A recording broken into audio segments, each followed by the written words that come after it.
صحیح بخاری حدیث نمبر 31۔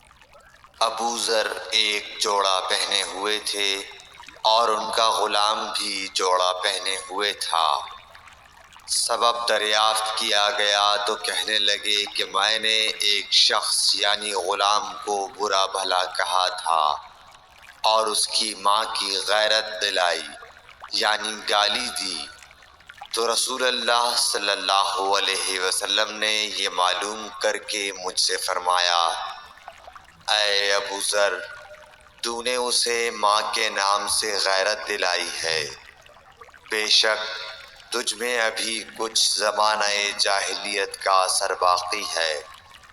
یاد رکھو ماتحت لوگ تمہارے بھائی ہیں، اللہ نے اپنی کسی مصلحت کی بنا پر انہیں تمہارے قبضے میں دے رکھا ہے، تو جس کے ماتحت اس کا کوئی بھائی ہو تو اس کو بھی وہی کھلائے جو آپ کھاتا ہے، اور وہ کپڑا اسے پہنائے جو آپ پہنتا ہے، اور ان کو اتنے کام کی تکلیف نہ دو کہ ان کے لیے مشکل ہو جائے، اور اگر کوئی سخت کام ڈالو تو تم خود بھی ان کی مدد کرو۔ حدیث نمبر 32۔ جب سورہ انعام کی یہ آیت اتری، جو لوگ ایمان لائے اور انہوں نے اپنے ایمان میں گناہوں کی آمیزش نہیں کی، تو آپ صلی اللہ علیہ وسلم کے اصحاب نے کہا، یا رسول اللہ، یہ تو بہت ہی مشکل ہے، ہم میں کون ایسا ہے جس نے گناہ نہیں کیا؟ تب اللہ پاک نے سورہ لقمان کی یہ آیت اتاری کہ بے شک شرک بڑا ظلم ہے۔ صحیح بخاری حدیث نمبر 33۔ رسول اللہ صلی اللہ علیہ وآلہ وسلم نے فرمایا، منافق کی علامتیں 3 ہیں، جب بات کرے جھوٹ بولے، جب وعدہ کرے اس کے خلاف کرے، اور جب اس کو امین بنایا جائے تو خیانت کرے۔ صحیح بخاری حدیث نمبر 34۔ اللہ صلی اللہ علیہ وسلم نے فرمایا کہ 4 عادتیں جس کسی میں ہوں تو وہ خالص منافق ہے، اور جس کسی میں ان 4 میں سے ایک عادت ہو تو وہ بھی نفاق ہی ہے جب تک اسے نہ چھوڑ دے۔ وہ یہ ہیں، جب اسے امین بنایا جائے تو امانت میں خیانت کرے، اور بات کرتے وقت جھوٹ بولے، اور جب کسی سے عہد کرے تو اسے پورا نہ کرے، اور جب کسی سے لڑے تو گالیوں پر اتر آئے۔ صحیح بخاری حدیث نمبر 35۔ رسول اللہ صلی اللہ علیہ وسلم نے فرمایا، جو شخص شب قدر ایمان کے ساتھ محض ثواب آخرت کے لیے ذکر و عبادت میں گزارے، اس کے گزشتہ گناہ بخش دیے جاتے ہیں۔ صحیح بخاری حدیث نمبر 36۔ رسول اللہ صلی اللہ علیہ وسلم نے فرمایا، جو شخص اللہ کی راہ میں جہاد کے لیے نکلا، اللہ اس کا ضامن ہو گیا۔ اللہ تعالیٰ فرماتا ہے، اس کو میری ذات پر یقین اور میرے پیغمبروں کی تصدیق نے اس سرفروشی کے لیے گھر سے نکالا ہے۔ میں اس بات کا ضامن ہوں کہ یا تو اس کو واپس کر دوں ثواب اور مال غنیمت کے ساتھ، یا شہید ہونے کے بعد جنت میں داخل کر دوں۔ رسول اللہ صلی اللہ علیہ وسلم نے فرمایا، اور اگر میں اپنی امت پر اس کام کو دشوار نہ سمجھتا تو لشکر کا ساتھ نہ چھوڑتا۔ اور میری خواہش ہے کہ اللہ کی راہ میں مارا جاؤں، پھر زندہ کیا جاؤں، پھر مارا جاؤں، پھر زندہ کیا جاؤں، پھر مارا جاؤں۔ صحیح بخاری حدیث نمبر 37۔ حضرت صلی اللہ علیہ وسلم نے فرمایا، جو کوئی رمضان میں راتوں کو ایمان رکھ کر اور ثواب کے لیے عبادت کرے، اس کے اگلے گناہ بخش دیے جاتے ہیں۔ صحیح بخاری حدیث نمبر 38۔ حضرت صلی اللہ علیہ وسلم نے فرمایا، جس نے رمضان کے روزے ایمان اور خالص نیت کے ساتھ رکھے، اس کے پچھلے گناہ بخش دیے گئے۔ صحیح بخاری حدیث نمبر 39۔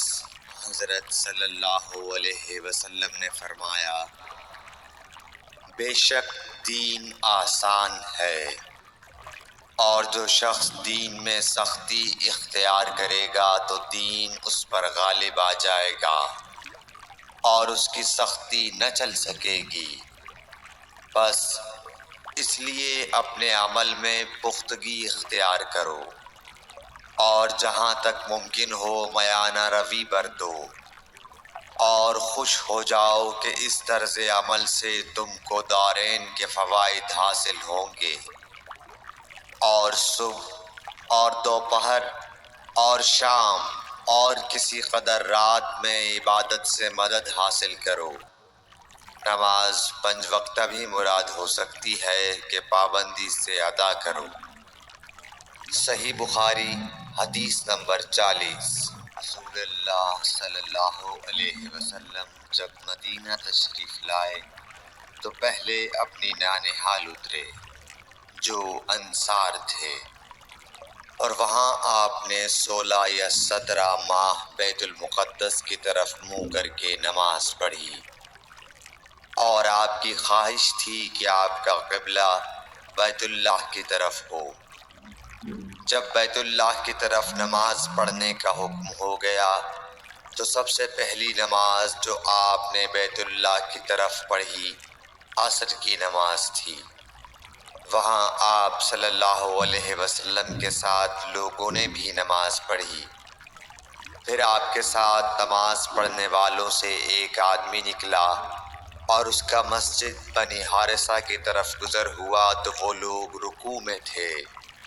وہ بولا کہ میں اللہ کی گواہی دیتا ہوں کہ میں نے رسول اللہ صلی اللہ علیہ وسلم کے ساتھ مکے کی طرف منہ کر کے نماز پڑھی ہے۔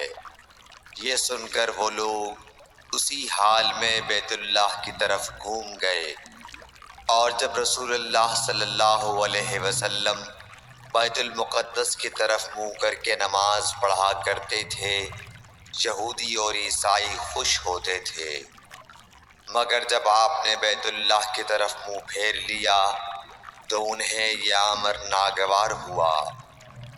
زہیر ایک راوی کہتے ہیں کہ ہم سے ابو اسحاق نے برا سے یہ حدیث بھی نقل کی ہے کہ قبلہ کی تبدیلی سے پہلے کچھ مسلمان انتقال کر چکے تھے، تو ہمیں یہ معلوم نہ ہو سکا کہ ان کی نمازوں کے بارے میں کیا کہیں۔ تب اللہ نے یہ آیت نازل کی، وَمَا كَانَ اللَّهُ لِيُضِيعَ إِيمَانَكُمْ، سورہ بقرہ آیت نمبر 143۔ صحیح بخاری حدیث نمبر 41۔ حضور اکرم صلی اللہ علیہ وآلہ وسلم نے ارشاد فرمایا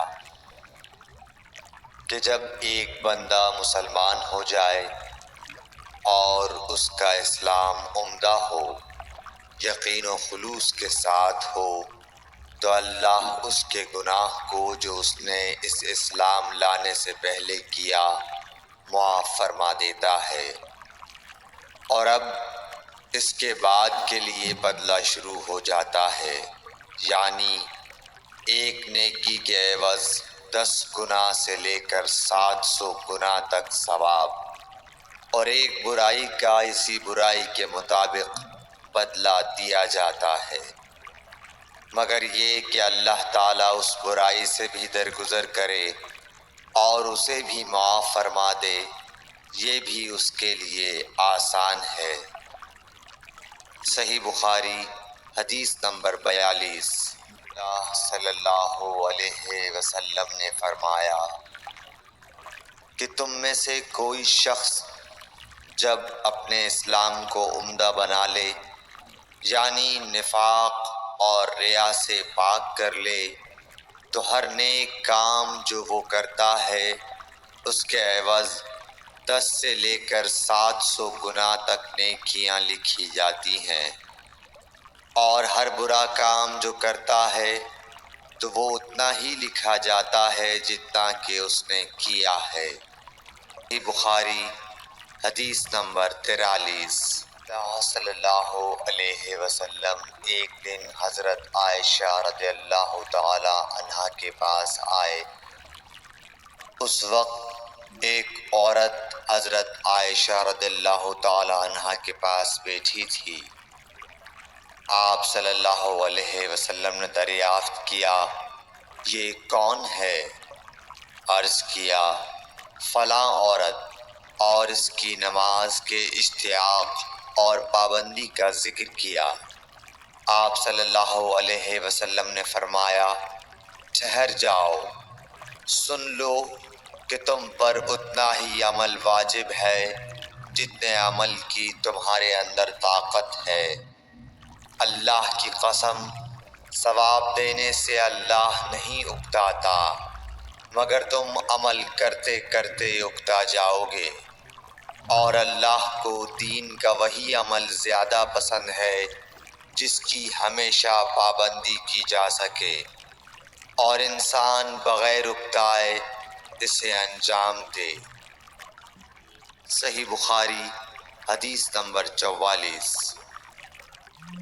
رسول اللہ صلی اللہ علیہ وسلم نے فرمایا، جس شخص نے لا الہ الا اللہ کہہ لیا اور اس کے دل میں جو برابر بھی ایمان ہے، تو وہ ایک نہ ایک دن دوزخ سے ضرور نکلے گا، اور دوزخ سے وہ شخص بھی ضرور نکلے گا جس نے کلمہ پڑھا اور اس کے دل میں گیہوں کے دانے برابر خیر ہے، اور دوزخ سے وہ بھی نکلے گا جس نے کلمہ پڑھا اور اس کے دل میں ایک ذرہ برابر بھی خیر ہے۔ صحیح بخاری حدیث نمبر 45۔ ایک یہودی نے حضرت عمر بن خطاب رضی اللہ تعالیٰ عنہ سے کہا کہ اے امیر المومنین، تمہاری کتاب قرآن میں ایک آیت ہے جسے تم پڑھتے ہو، اگر وہ ہم یہودیوں پر نازل ہوتی تو ہم اس کے نزول کے دن کو یوم عید بنا لیتے۔ آپ نے پوچھا، وہ کون سی آیت ہے؟ اس نے جواب دیا، سورہ مائدہ کی یہ آیت کہ آج میں نے تمہارے دین کو مکمل کر دیا اور اپنی نعمت تم پر تمام کر دی اور تمہارے لیے دین اسلام پسند کیا۔ حضرت عمر رضی اللہ تعالی عنہ نے فرمایا کہ ہم اس دن اور اس مقام کو خوب جانتے ہیں۔ جب یہ آیت رسول اللہ صلی اللہ علیہ وسلم پر نازل ہوئی، اس وقت آپ صلی اللہ علیہ وسلم عرفات میں جمعے کے دن کھڑے ہوئے تھے۔